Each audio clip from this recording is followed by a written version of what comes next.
Assalamualaikum teman-teman, ketemu lagi sama aku Kak Zakiah yang akan menemani teman-teman belajar untuk nyiapin UTBK tahun 2024.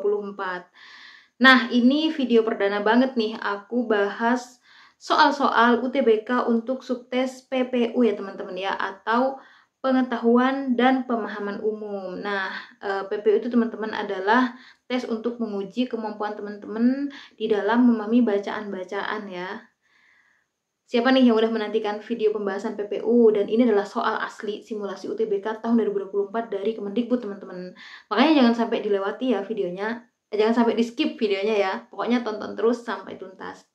Dan jangan lupa bagi yang belum subscribe channel aku ya. Subscribe Ruang Belajarmu, support terus biar aku semakin semangat untuk bikin video buat kalian.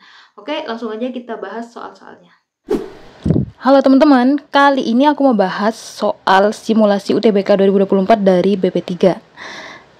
Dan ini adalah soal PPU ya, pengetahuan dan pemahaman umum.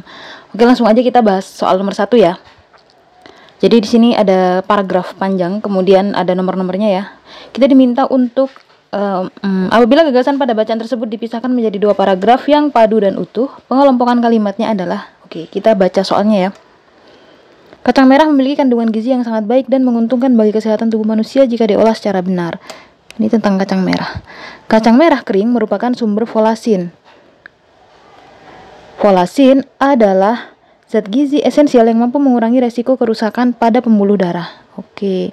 Kalimat 4, kacang merah memiliki kemampuan untuk mengurangi kerusakan pembuluh darah, menurunkan kadar kolesterol dalam darah, berkurangnya konsentrasi gula darah, dan menurunkan resiko kanker usus besar. Kemudian, kalimat 5, kandungan lemak dan natrium yang dimiliki kacang merah sangat rendah. Nyaris bebas lemak jenuh dan kolesterol. Oke. Sebaliknya, kacang merah justru merupakan sumber serat yang baik.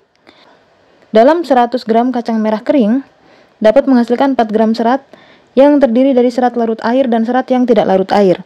Serat yang larut air mampu menurunkan kadar kolesterol dan gula dalam darah. Oke, namun di sisi lain kacang merah memproduksi gas dalam usus yang membuat perut kembung. Nah, di sini kan teman-teman diminta untuk memisahkan menjadi 2 paragraf ya. Jadi dipisahkan menjadi 2 paragraf yang padu dan utuh.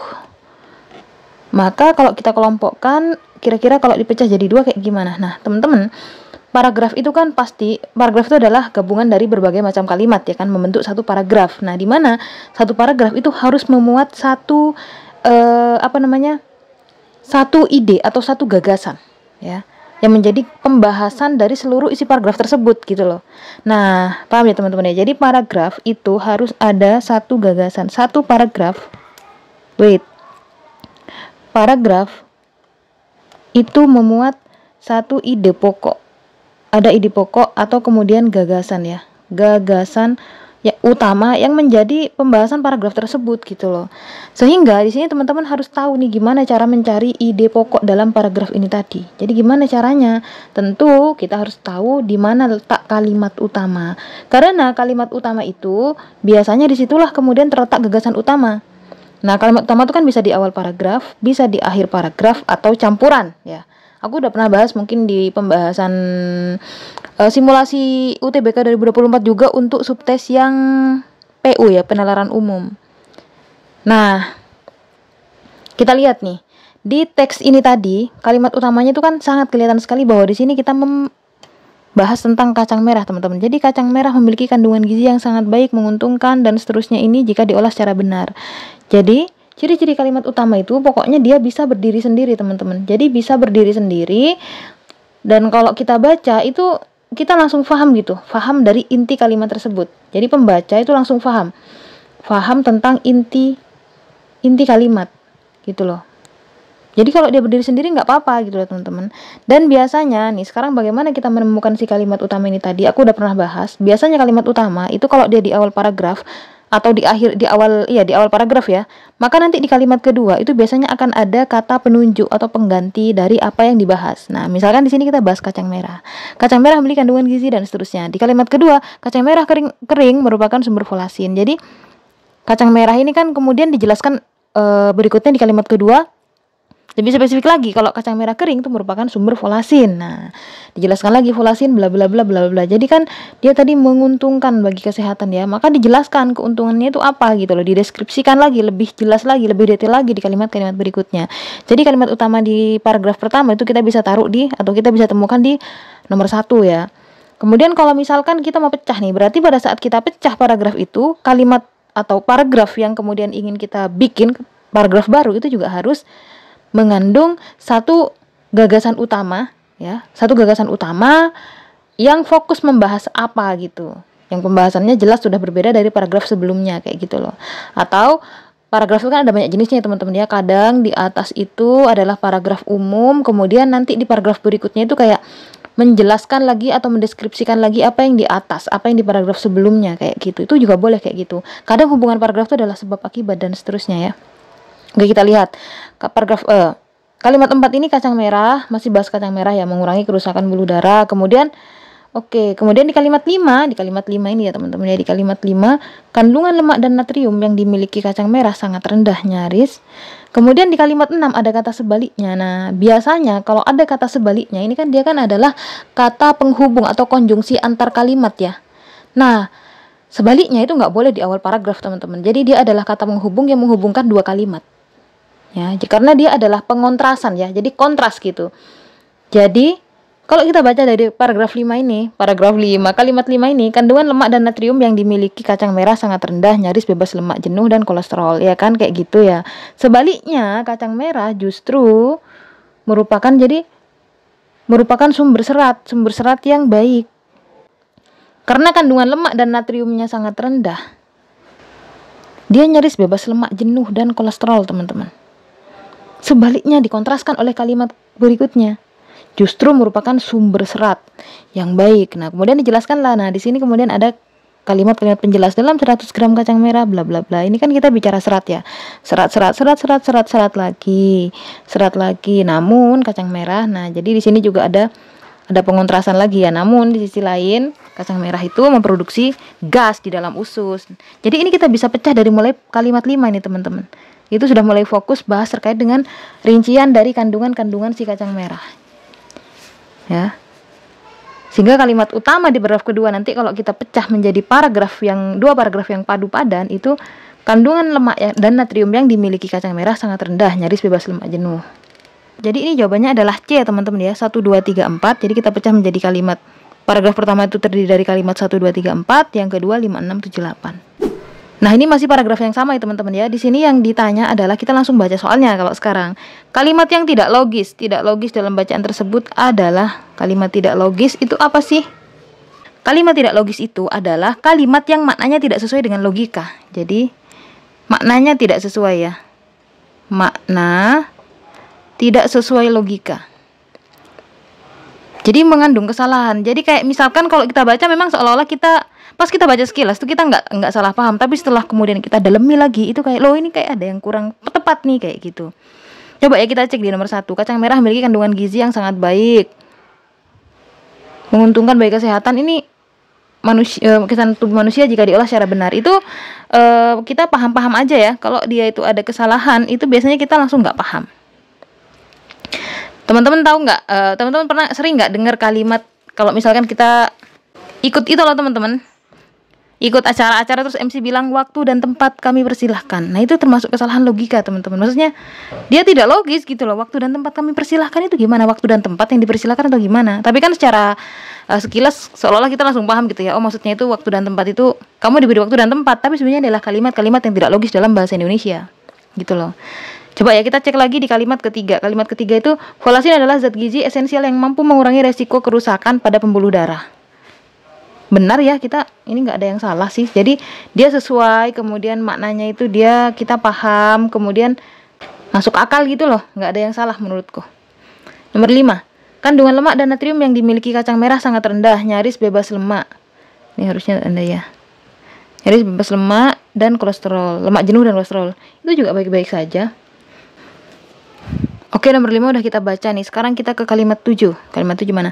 Dalam 100 gram, pakai tanda merah ya. Dalam 100 gram kacang merah kering dapat menghasilkan 4 gram serat yang terdiri dari serat larut air dan serat yang tidak larut air. Dalam 100 gram kacang merah kering dapat menghasilkan. Nah, ini tuh kalimat gak masuk akal teman-teman contohnya. Harusnya kan lebih tepatnya nih, dalam 100 gram kacang merah terdapat 4 gram serat yang terdiri dari, bukan dapat menghasilkan. Kalau dalam itu kan terdapat apa, di dalam lemari ada gitu ya, di dalam kacang merah ada ini gitu kan ya. Tapi kalau dalam kacang merah dapat menghasilkan, nah ini yang contoh kalimat-kalimat tidak logis nih. Harusnya kalau mau pakai dapat menghasilkan itu kita tutup dalamnya 100 gram kacang merah kering dapat menghasilkan, nah kayak gitu. Ini jawabannya yang jelas yang tidak logis kalimat 7 ya. Kalau kalimat 8, serat yang larut air mampu menurunkan kadar kolesterol dan kadar gula dalam darah. Fine-fine aja, nggak ada yang nggak masuk akal ya.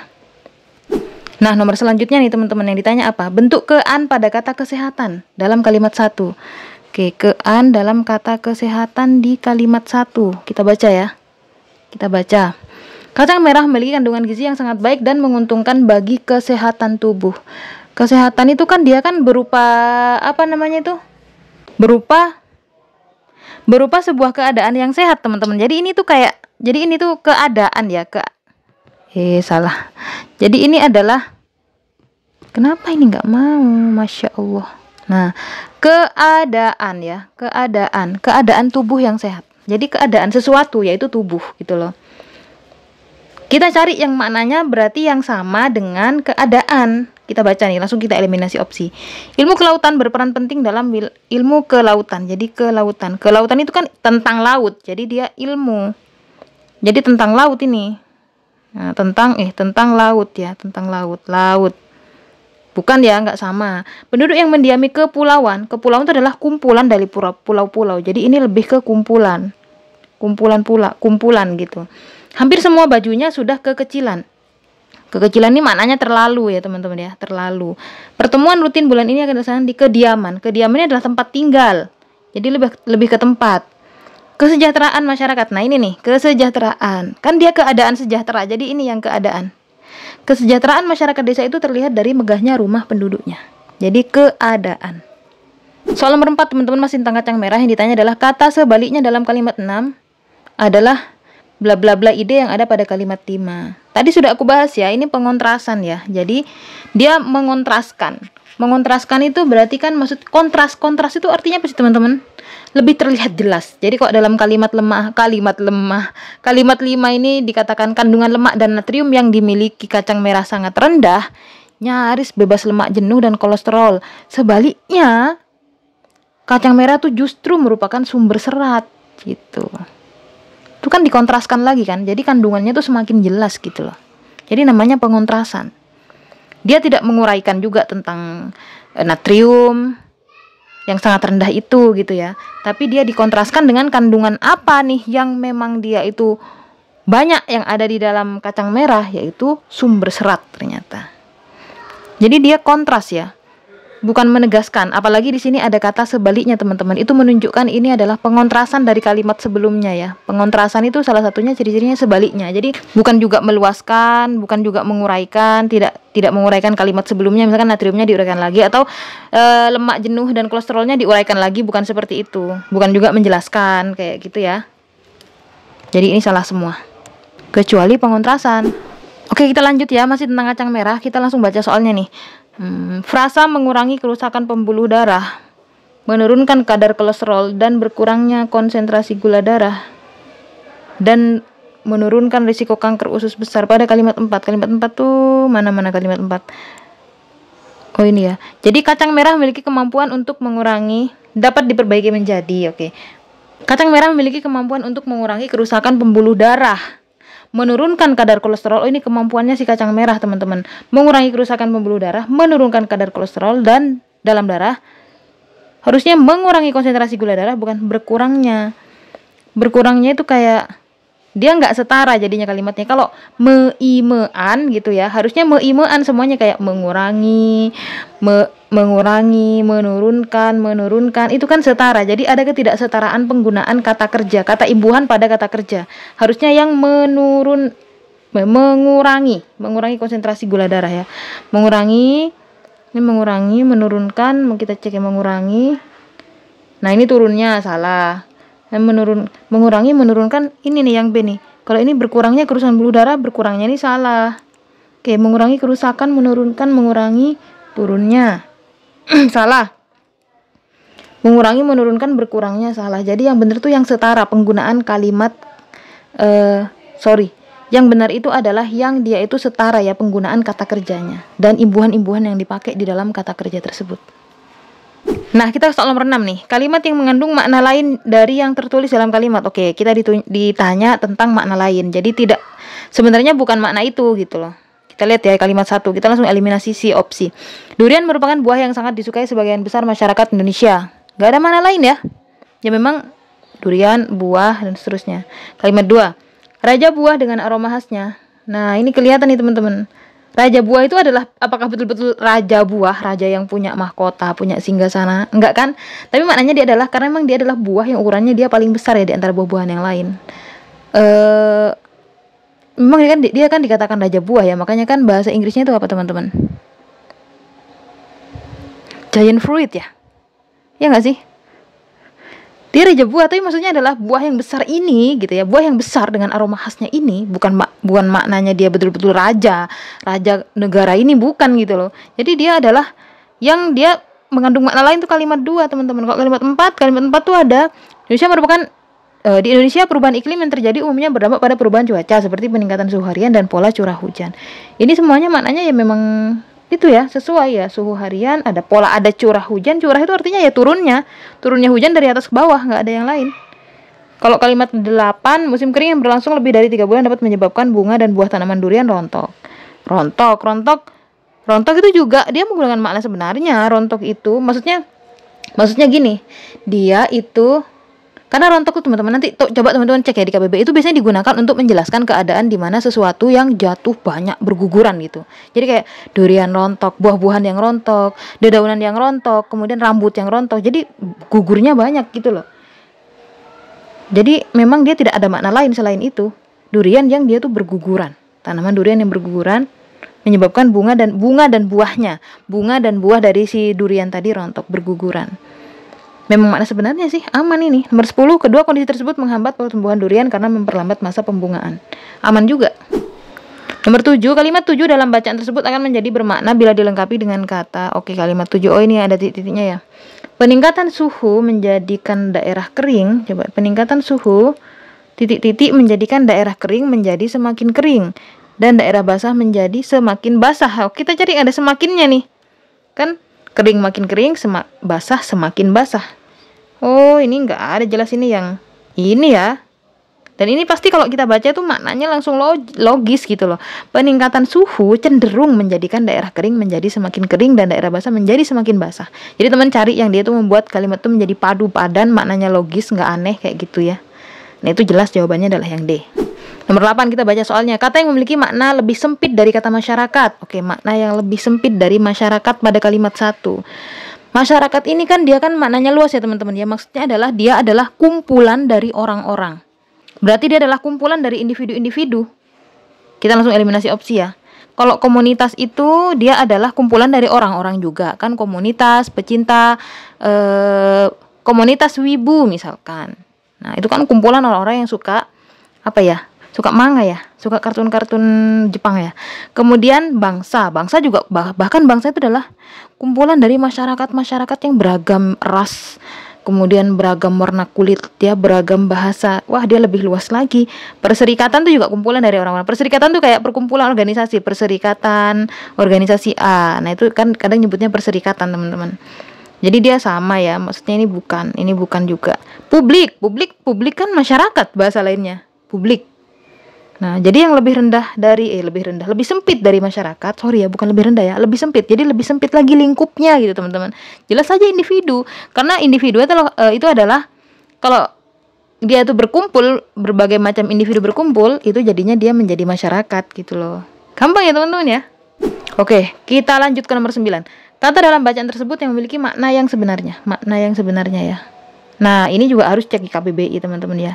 Kalau sudah kayak gini tuh kita nggak bisa ngarang.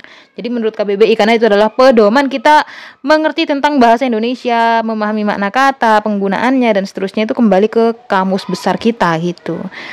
Kata curah dalam kalimat 4. Di Indonesia, perubahan iklim yang terjadi umumnya berdampak pada perubahan cuaca seperti peningkatan suhu harian dan pola curah hujan.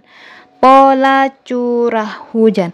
Curah memang tadi maknanya kan dia adalah sesuatu yang turun ke bawah, dari atas ke bawah gitu loh. Curah hujan. Nah, kadang kita menggunakan kata curah itu juga untuk curah minyak ya, sesuatu yang kita tuang. Jadi dia tergantung penggunaannya, atau kalau nanti kita beri imbuhan dia mencurahkan, mengerahkan segalanya. Jadi ini tuh bukan makna sebenarnya ya teman-teman ya. Jadi dia adalah makna kiasan. Misalkan kayak gini, aku menggunakan kata curah nih. Aku mencurahkan segala daya upaya untuk belajar, mempersiapkan UTBK. Mencurahkan maksudnya kan mengerahkan segala kekuatan. Nah, beda lagi maknanya dengan curah hujan nanti. Curah kalau bersanding dengan hujan gitu. Jadi ini bukan ya. Kemudian kata budidaya pada kalimat 5. Perubahan cuaca yang tidak menentu secara langsung berdampak pada budidaya durian. Oke, budidaya durian. Ini lagi-lagi kita kembali ke KBBI ya teman-teman ya. Budidaya itu kalau kita cek di KBBI teman-teman, itu sebenarnya adalah kata yang dia itu sebenarnya digunakan untuk menggambarkan hasil itu teman-teman, apa sih? Hasil kelautan ya, atau hasil perairan.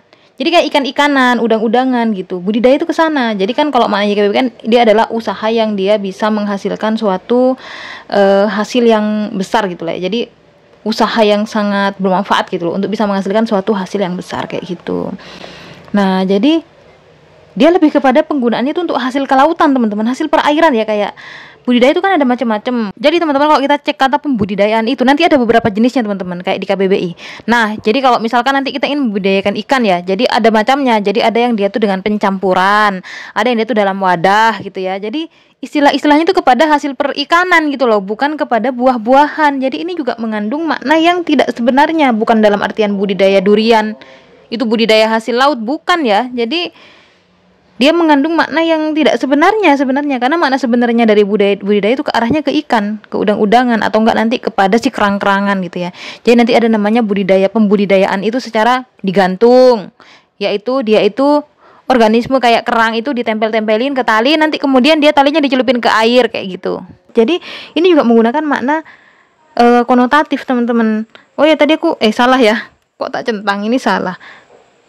Jadi makna sebenarnya itu kan makna denotatif. Sebaliknya teman-teman, kalau konotatif itu artinya adalah makna kiasan. Jadi dia hanya pengkiasan saja ya. Budidaya durian itu pengkiasan, bukan betul-betul dia kayak seperti ikan tadi, ada yang dengan dibudidayakan dengan cara digantung, ada dalam sebuah wadah, ada dalam macam-macam cara pembudidayaan ikan sehingga menghasilkan manfaat yang lebih besar lagi dari perikanan itu tadi gitu loh. Jadi budidaya salah ya.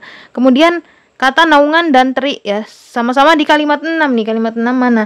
Durian termasuk tanaman yang membutuhkan naungan. Oh, naungan. Ya ini kayak teman-teman butuh naungan nih, naungan ilahi. Biar nggak gampang stres nyiapin UTBK ya kan. Jadi ini dalam artian dia bukan naungan yang sesungguhnya butuh naungan seperti itu teman-teman. Maksudnya dia adalah butuh atap yang bisa melindungi dia dari terik matahari. Nah ini ada kata terik juga kan ya.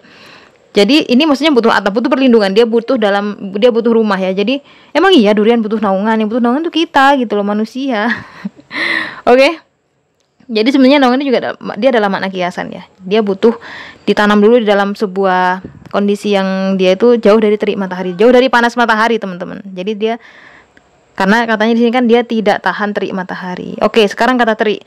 Naungan ini salah ya. Jadi terik itu juga makna konotatif ya, makna kiasan. Jadi terik itu sebenarnya kalau nanti kita cek lagi di KBBI itu, kalau dia itu memang ke penggunaannya katanya untuk disandingkan dengan matahari, berarti maksudnya adalah panas yang sangat gitu loh. Jadi terik matahari itu udah panas yang sangat kalau disandingkan sama matahari. Tapi nanti kalau kita sandingkan dengan katakanlah gini kalimatnya, aku mengikat tali ini dengan sangat terik. Nah itu artinya adalah mengikatnya dengan sangat kuat sekali. Nah jadi dia juga di sini makna kiasan. Jadi terik ini salah ya teman-teman ya. Kemudian selanjutnya kata rontok dalam kalimat 8. Musim kering yang berlangsung lebih dari 3 bulan dapat menyebabkan bunga dan buah tanaman durian ini rontok. Nah, Nanti kita cek lagi nih di KBBI, rontok itu memang artinya adalah berguguran ya, berguguran dalam jumlah yang besar seperti daun-daunan kering, bunga-bunga sama buah-buahan yang dia tuh nggak jadi mateng gitu loh, nggak jadi besar, jadi dia sudah gagal panen gitu kan. Itu rontok, memang istilahnya ya rontok gitu loh, jatuh dalam jumlah besar. Rambut juga itu istilahnya ya rontok, jatuh dalam jumlah besar. Kalau rambut kita itu gugur gugur ya, emang dari peperangan rambutnya itu. Ya, rambut rontok teman-teman ya, jadi berjatuhan dalam jumlah yang sangat banyak, itu memang rontok. Jadi makna sebenarnya itu adalah kata rontok teman-teman di sini. Jadi yang denotatif sesuai dengan keadaannya. Denotatif itu apa adanya, makna apa adanya. Jawabannya adalah rontok ya. Nah, soal terakhir nih teman-teman, ini adalah bahasa pandai namanya ya. Jadi kayak ilmu kriptografi nih. Jadi kita belajar memecahkan kode-kode ya. Biasanya kan digunakan di kayak di film-film, ya nggak di film-film sebenarnya ya, kayak di kemiliteran gitu. Kalau yang aku tonton di film-film gitu kan biasanya pakai bahasa-bahasa yang hanya dipahami oleh tim. Nah, itu kan tentang ilmu tentang kriptografi ya. Kode-kode kita pecahkan nih kodenya sekarang. Bana dikata dah. Jadi dia memecahkannya pakai logika teman-teman. Teman-teman di sini harus memecahkan sendiri karena butuh logika, berarti kita nalar. Kita gunakan akal kita untuk kita analogikan si bana dikata. Kalau bana dikata artinya kakak datang, tapi sela dikata kakak makan. Oke, kita lihat hubungannya ya. Ada dikata ada, kemudian di sini juga ada dikata ada. Sama-sama ada kata kakak. Oke, berarti dikata ada itu kakak teman-teman ya. Kita diminta adik makan, jadi kakak itu dikatada, udah. Kok usah aku tulis lagi ya? Oke, nggak apa ditulis lagi, dikatada. Berarti datang ini adalah bana, kemudian makan ini adalah sela ya. Kita butuh makan ya. Nah, makan itu adalah sela. Kemudian ada bana makuta jea. Oh, makuta jea, kemudian ada kata bana. Bana tadi apa teman-teman? Mending ditulis ya. Bana datang. Iya kan? Ini loh. Bana dikata ada kakak datang. Nah, kita butuh adik makan, berarti ini adik si makuta. Berarti dan penulisannya dibalik ya. Jadi kalau misalkan adik ini adalah subjeknya, dia taruh belakang. Jadi cari yang belakangnya makuta jea. Makuta jea yang ini yang C teman-teman ya. Terus sela. Sela kan bener ya. Sela adalah makan. Oke, jadi sela makuta jea itu artinya adik makan. Itu bahasa Panda teman-teman. Ya udah, gitu aja sih. Banyak sih ini jenis-jenisnya bahasa Panda itu ya. Nanti insya Allah kita akan latihan bahasa Panda yang berbagai macam, dari berbagai macam varian soal gitu ya. Semoga nanti aku bisa membuat video khusus untuk bahasa Panda. Oke teman-teman, itu dulu ya. Nah, sekian dulu teman-teman untuk pembahasan video kali ini. Semoga teman-teman bisa memahaminya dengan baik.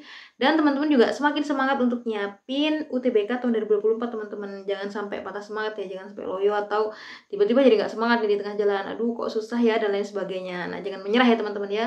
Tetap semangat untuk belajar dan sebuah hasil tidak akan pernah mengkhianati proses. Oke? Dan jangan lupa juga banyak-banyak berdoa kepada Allah. Semoga dikasih kemudahan, dikasih ingatan yang kuat, dikasih pemahaman yang baik. Dan nanti pada saat UTBK benar-benar bisa lancar mengerjakan. Dan tentunya dapat hasil terbaik. Oke, sampai jumpa di video aku selanjutnya. Wassalamualaikum warahmatullahi wabarakatuh. Dadah.